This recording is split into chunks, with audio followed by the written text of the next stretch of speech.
मेरे अपने मेरे होने की निशानी मांगे, आईना मुझसे मेरी पहली सी सूरत मां।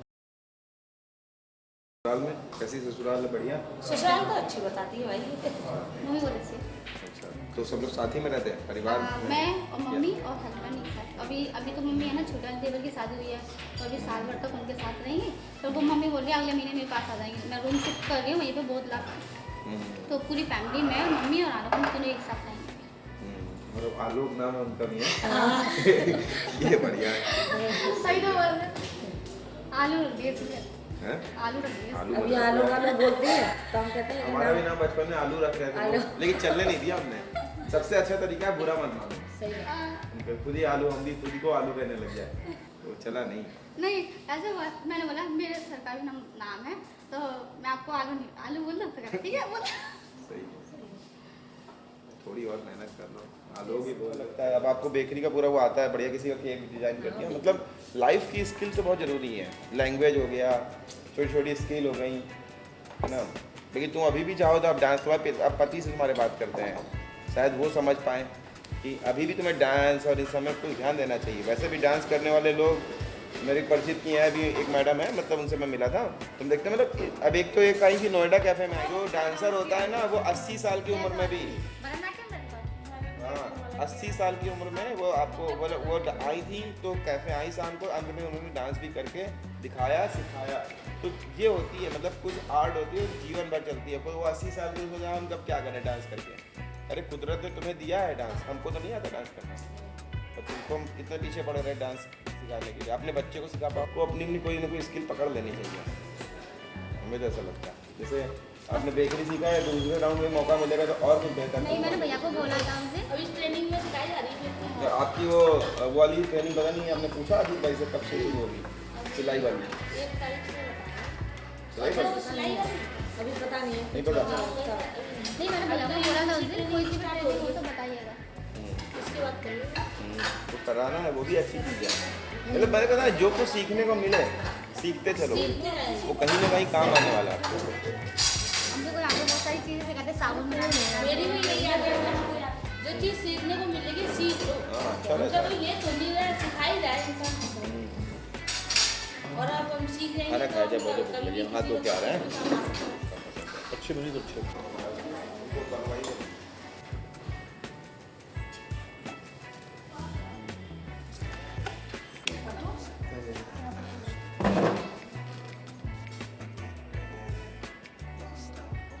सुना है बड़े दिनों बाद क्या था? हाँ वो बहुत पुराना गाना था। क्या नाम था उस गाने का? फूलों सा चेहरा तेरा, कलियों सी मुस्कान। अच्छा था। हम लोग उसे लगा देंगे, परी होती तो आप लोग सोच रहे थे अगर लड़की होती तो एक गाना उसमें का और भी है, वो गाना।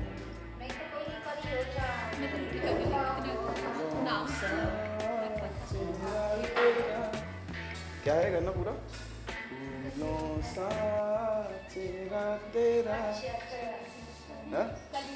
कलियों सी मुस्कान है, रूप तेरा देख के, रंग तेरा देख के कुदरत भी हैरान है।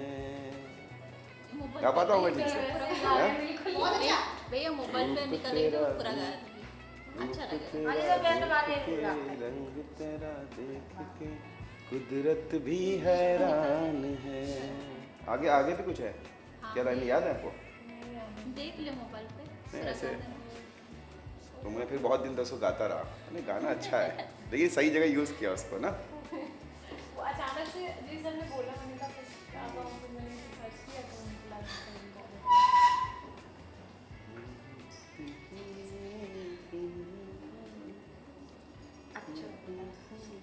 गाओ तुम गाओ, जरा देखिए तो और बेहतर हो जाएगा। मैं म्यूजिक भूल जाते हैं ना कई बार। फूलों सा चेहरा तेरा, कलियों सी मुस्कान है। फूलों सा चेहरा तेरा,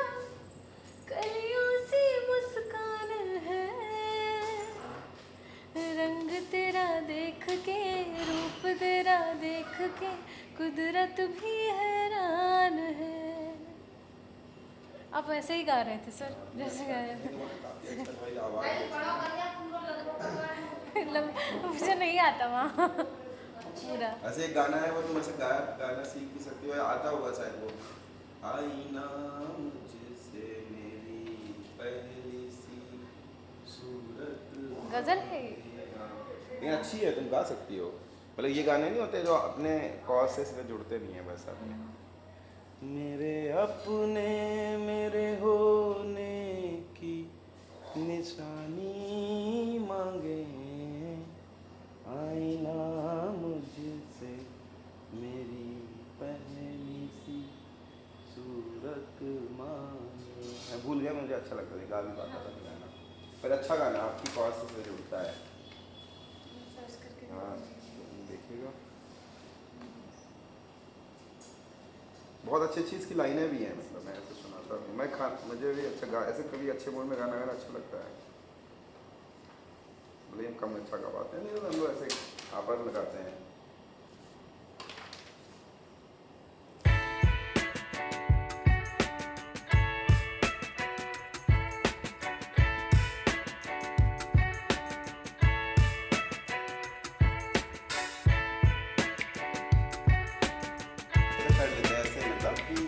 आज आए थे तो किसी ने मेरी यही राजनीति की बातें किसी ने भेजा था मुझे ट्विटर पे,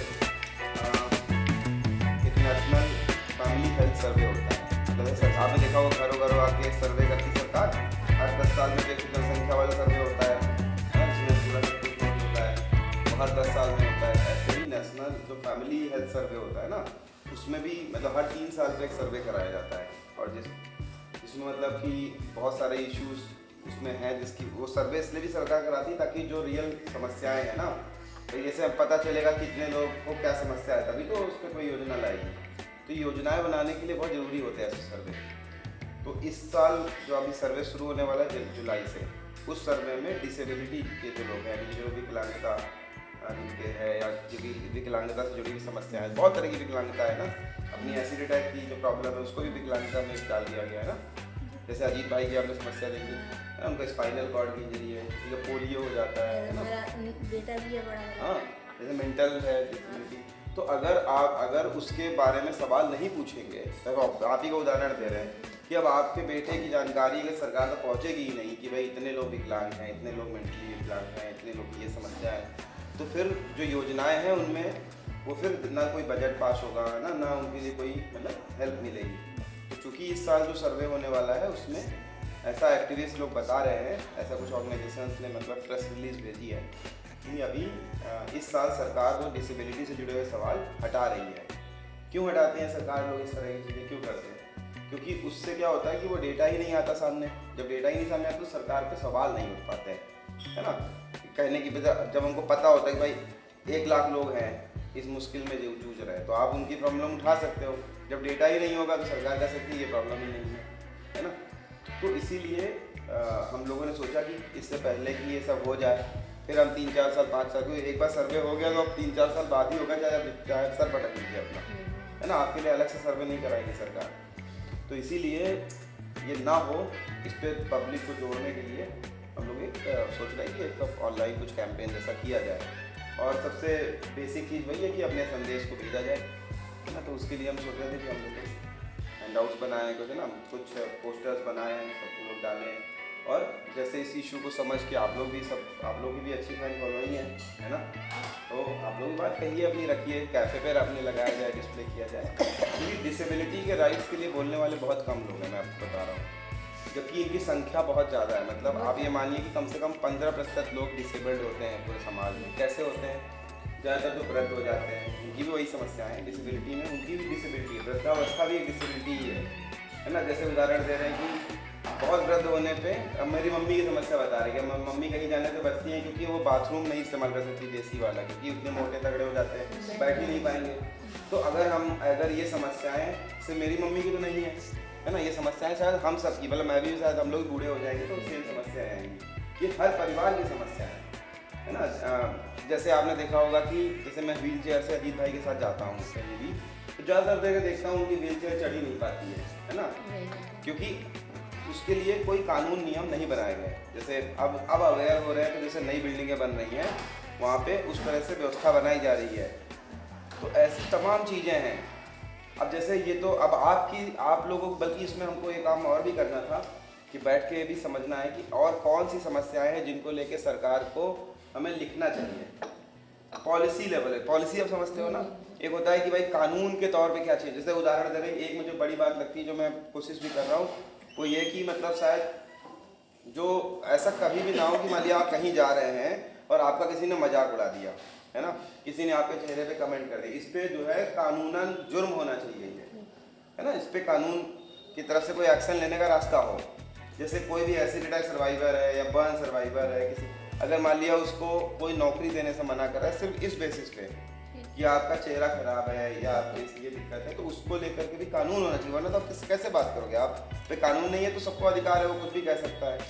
तो ऐसी समस्याओं को भी हम लोग उठा के मतलब सरकार को देते हैं। उसके लिए एक उन्होंने अपनी आपसे सुझाव भी मांगे हैं सभी संस्थाओं से। तो बहुत सारे लोगों को तो पता भी नहीं है कि एसिड अटैक के जो सर्वाइवर है वो डिसेबिलिटी की कॉज में आते हैं, है ना। इसीलिए जैसे हमें कोशिश करनी है कि हमको अब चूँकि हम उस कॉज में हैं तो हमें ध्यान देना है कि हमें भी दूसरों की समस्याओं पे भी जब आप बात उठाएं, कहते नहीं जब दूसरों के लिए आप बोलोगे तब आपके लिए बोला जाएगा। ये नहीं कि अब हमको तो कोई फर्क नहीं, हमारे लेके हम तो पैदल चले जाएंगे, व्हील चेयर नहीं है, लेकिन आप नहीं, आपके माता पिता भी हो सकता है बूढ़े हो जाएंगे, उनको व्हील चेयर से ले जाना पड़े। रेलवे स्टेशन पे है, जैसे अब एयरपोर्ट पे देखो वहाँ व्हील चेयर मिल जाती है तुरंत से, पर रेलवे स्टेशन पे आप कैसे पहुँचोगे, है ना। आप कई जगहों पे लिफ्ट लगा दी गई है। तो ये होती है, मतलब हम लोग एक्टिविज़्म करते रहते हैं, तो वो एक्टिविज़्म का एक वो है कि कोशिश किया जाए कि ये बात इस बार के फैमिली हेल्थ सर्वे उसमें होगा तो आपके बारे में भी सवाल पूछा जाएगा, एसिड अटैक सर्वाइवर्स के भी सवाल होंगे। लेकिन अगर नहीं रखेंगे वो उस डेटा को तो हमारे पास एक सही डेटा नहीं आ पाएगा। तो इसके लिए हम लोग एक ऑनलाइन कैंपेन प्लान कर रहे हैं। आप बताइए आपके क्या सुझाव हैं, कुछ आपके से सुझाव हो, जैसे आपको लगता हो कि कोई बात ऐसी है जो सरकार तक नहीं पहुंचती है, आपकी समस्याओं को सब सुनना चाहिए। जैसे मैंने एक उदाहरण दिया आपको, कोई अगर ऐसा कहे तो थी जॉब के लिए, तो एक ने तो तुरंत मेरे मुंह पे ही बोल दिया था, ये बोला था कि अगर आपका फेस काला होता तो भी आपको जॉब दे देते, आपका तो फेस ही खराब है। मैं एक छोटी सी बात बता रहा हूँ, मैं पासपोर्ट बनवाने गया था, वहाँ पे बगल में एक भैया बैठे हुए थे, उनका चेहरा थोड़ा सा जल गया था। तो पासपोर्ट अधिकारी ने उसको बोला कि अभी साल भर में आपका ठीक हो जाएगा तब आप जाइएगा। फिर मैंने उनसे सवाल किया कि भाई मैं तो, अगर मैंने किसी का परमानेंट हो गया हो तो क्या होगा, तो बस कोई वो था नहीं जवाब। तो हमने कहा भाई इनको आप करके करिए, लेकिन एक बात समझाना चाह रहे तो हर छोटी छोटी बात पे अवेयरनेस कि भाई ऐसा पता ही नहीं है। अभी इसका पासपोर्ट, मौसमी का पासपोर्ट बन रहा था, तो उन्हें एक पासपोर्ट केंद्र को तो मना ही कर दिया गया, नहीं आपका तो नहीं बन सकता है। अच्छा। मैं छोटी छोटी बात बता रहा, आप समझ पा रहे हैं, जैसे आपने बताया ऐसे ही छोटी छोटी चीज़ें हैं जिन पे अवेयरनेस की ज़रूरत है ना। जैसे एक चीज़ मुझे लगता है, जैसे सर्वाइवर्स को हरियाणा की सरकार लगभग कितना पैसा दे रही है, 8 से 10 हज़ार रुपये पैसा दे रही है। तो अगर वो बात सरकार के नॉलेज में डालनी है कि ये डिसेबिलिटी जो आपकी है उसमें जैसे आपकी चैलेंज आता ही आता है, ठीक है। अभी बहुत सारे लोगों को लगता है कि एसिड अटैक ना सिर्फ चेहरे से जुड़ी हुई समस्या है, स्किन से जुड़ी हुई समस्या है। नहीं, बहुत सारे लोगों की तो एक आँख तो चली गई है, कई लोगों की दोनों आँखें चली गई हैं, है ना। कई लोगों की एक आँख इतनी कमज़ोर हो चुकी है या दोनों आँखें इतनी कमज़ोर हो चुकी हैं कि बुढ़ापे में वो कमज़ोर हो जाएंगी। तो ऐसी परिस्थिति में ये सारी चीज़ें जो है हम लोग को मतलब अपनी समस्याएं भी बतानी हैं। और दूसरा ये भी तो है, जैसे कि हरियाणा सरकार ना जो एसिड अटैक का पूरा केस जब तक बिल्कुल सही फेस नहीं हो जाता तो जब तक वो खर्चा उठाती है। और यहाँ पर तो 3 लाख या 5 लाख दे के एक तरफ हो जाते हैं और एक ऑपरेशन में कम से कम 2-2, 3-3 लाख रुपये खर्च होता है। वही मैं कहना चाह रहा हूँ, एक्टिविज्म यही है कि हमें अब जब हेल्थ सर्वेज वगैरह आते हैं तो उसमें ये सारी समस्याओं को पूछते हैं और तब एक आधिकारिक तौर पे हम लोग वैसे बोलते हैं उसका फ़र्क नहीं है। जब एक रिकॉर्ड में आता है वो चीज़, सरकार के पास एक नंबर पहुंचता है कि भाई हमारे पास 5000 लोग हैं जिनका इलाज होना है ना। हमारे पास अभी तो कोई डेटा नहीं है, कोई आंकड़ा नहीं है, हम सबको तो हम लोग नहीं जानते हैं। तो वही है कि इसीलिए हम लोग इस बात पे आवाज़ उठा रहे हैं कि अगर आप सर्वे में वो सवाल ही नहीं पूछोगे तो फिर तो मतलब ये पूरी डिसेबिलिटी की समस्या जिस पे इतना सारा काम किया गया सब पीछे चला जाएगा। तो उसी के लिए हम लोग ये एक पोस्टर्स बनाने जा रहे हैं और कुछ पोस्टर्स तैयार किए जाएंगे और फिर इस पर बात की जाएगी। और कोई भी आपसे मतलब आप लोग भी इस पर आवाज़ उठाइए। क्योंकि जो अटैक होता है आजकल, मैं अभी सुना थी, मैं गई थी ना चंडीगढ़ में 5 दिन पहले ही अटैक हुआ था। और जब क्योंकि अटैक हो जाते हैं तो उनको पकड़ा नहीं गया था। वो बोल रही थी मैडम अभी उनके बारे में कोई भी नॉलेज नहीं थी। तो इस चीज़ पे भी तो काम होना चाहिए, मेरे कहने का मतलब क्या है। हाँ, तो इसीलिए ये मीटिंग भी है कि आप बताएं और कुछ चीज़ों को हम लोग इसको पॉलिसी लिख रहे हैं। हम लोग एसिड अटैक सर्वाइवर्स की डिसेबिलिटी को लेके सरकार को क्या करना चाहिए उसमें छोटी छोटी बातें लिख रहे हैं। और यकीन करिए मुझे अभी भी लगता है कि बहुत सारी बातें हमें नहीं पता है। और पता 10 साल नहीं- हो गए हैं, मुझे लगता है बहुत कुछ ये छोटी छोटी बातें हैं, बहुत छोटी, कई सालों में पता चली। जैसे मुझे गर्मी सर्दी की प्रॉब्लम, जैसे मुझे बाद में पता चला कि बल्कि गर्मियों में बहुत उलझन हो जाती है, मेंटल लेवल वो हो जाता है, मतलब आपका दिमाग थोड़ा सा गर्म हो जाता बहुत है, ज़्यादा हो जाता है। कभी झगड़ा ज़्यादा होता है आप लोग घर पे जाके चिड़चिड़ापन आता है बहुत ज़्यादा। चिड़चिड़ापन है ना, ऐसी तमाम चीज़ें। जैसे अभी रानी का जब केस हुआ, रानी माँ बनी, तो क्या नई तरह के कुछ इश्यूज सामने आए कि रानी की एक आँख जो थी ना वो जो उसमें उस पर वो क्या बोलते हैं वो ख़राब, मतलब उस पर रोशनी उसकी कमज़ोर होने लग गई थी और फिर उसका पूरा जो कॉर्निया है वो निकालना पड़ा। और तो दवा भी नहीं खिला सकते थे उसको, तो ऐसे मतलब होश में निकाला गया। तो कहने का मतलब है ये सब, अब कोई भी प्रेग्नेंट होगा तो हमें एक नई समस्या भी पता है कि भैया अगर आपकी आंखें इस तरह लगी हुई हैं ना, उसमें कॉर्निया लगा हुआ है, तो आपको मतलब ध्यान देना होगा। समझ पा रहे हैं भैया एक ये भी होता है ना, जब लेडी प्रेग्नेंट होती है ना तो भैया वीडियो में दिखेगा भैया हमारा वीडियो में सब लोग दिखते हैं, वो कहेंगे लगता है आलो भैया इसी बात कर रहे थे कि एक लड़की का बोर हो गई। भैया एक ये भी जब लड़की प्रेग्नेंट होती है ना उस वक्त अलग अलग लड़कियों को समस्याएं होती है, जैसे कि किसी को उल्टी होना, किसी को जी मचलाना, किसी को ना दिखाई देना, किसी को रचौंद आता है वो। तो ऐसा तो नहीं कि उनको भी रचौंद आया हो और आँख पे डिफेक्ट पड़ा हो उससे। जब उनकी आंखें चेक कराएंगे क्या होता है क्योंकि मुझे भी मैं यही एक हुआ बात था। समझाता हूँ। जो आपका कॉर्निया होता है वो भी एक अंग ही है। हाँ। किसी और जगह से निकाल के लगाया जाता है किसी और की आँख से। तो जैसे आपकी स्किन रिजेक्ट हो जाती है ऐसे ही उसके रिजेक्ट होने के चांसेस होते हैं, क्योंकि जब माँ प्रेग्नेंट होती है तो उसकी इम्यूनिटी का लेवल जो है ना बढ़ जाता है। इम्यूनिटी का मतलब है कि वो अपने बच्चे के लिए उसका शरीर इतना मजबूत हो जाता है कि वो कोई बीमारी उस पर ना लगे। उस वक्त जब इम्यूनिटी ज़्यादा होगी, इम्यूनिटी का मतलब क्या होता है कि इम्यूनिटी क्या होती है, किसी भी चीज़, वो एक आर्मी है एक तरीके की बॉडी की, कि कोई भी बाहरी ऑब्जेक्ट को ख़त्म कर देती है। तो वो आँखों को जो कॉर्निया है ना उसको हमारी बॉडी समझती है कि ये बाहर की चीज़ है, उसको निकाल के फेंक देती है। तो ये भी ऐसी तमाम चीज़ें जिसके बारे में अभी सरकार को भी नहीं पता है, सिस्टम को नहीं पता, कहने का मतलब नहीं होता कि डॉक्टर्स को नहीं पता है। तो वो सब चीज़ें अब जब हम हेल्थ सर्वेज वगैरह करते हैं या ऐसी कोई भी चीज़ जब पॉलिसी लेवल पे चेंज आता है तो इसलिए आता है कि समस्याएं पता चले ना। तो ये जो हेल्थ सर्वे कराया जा रहा है उसमें डिसेबिलिटी वालों की समस्याओं को नहीं सुन रहा है इस बार, उसके लिए हम लोग ये कैंपेन कर रहे हैं। ठीक, तो आसिफ भाई थक गया। हमारी ज़िंदगी हमें जीने दें, है ना, या लिखें ऐसा लिख सकते सबका जीने का हक है। और कौन सी कोई लाइन हो सकती हो तो इसमें सुझाइए। हमारी जिंदगी हमारी। जैसे कि शायद बराबरी की बात भी इसमें कही जा सकती है। बराबरी ही तो है। जैसे कोई अच्छा सा स्लोगन बताइए। जैसे इस तरह की क्या बोलते हैं इसको, आर्ट क्या बोलते हैं इसको, तो इस तरह की भी कुछ पिक्चर्स भी ऐसे होने चाहिए। हमारी जिंदगी पेन हमें जीने इस दो, तरह से ऐसे बनी हुई ना, ना जैसे हमारी जब जिंदगी फोटो फिर हमें उस जीने तरीके। और कुछ सोचिए, बढ़िया अच्छे से स्लोगन, जितना अच्छा स्लोगन होगा उतना ही कोई ऐसा स्लोगन पकड़ के लाइए जो सब लोग के नज़र में आ जाए।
कितना याद होगा इन्होंने बनाया तो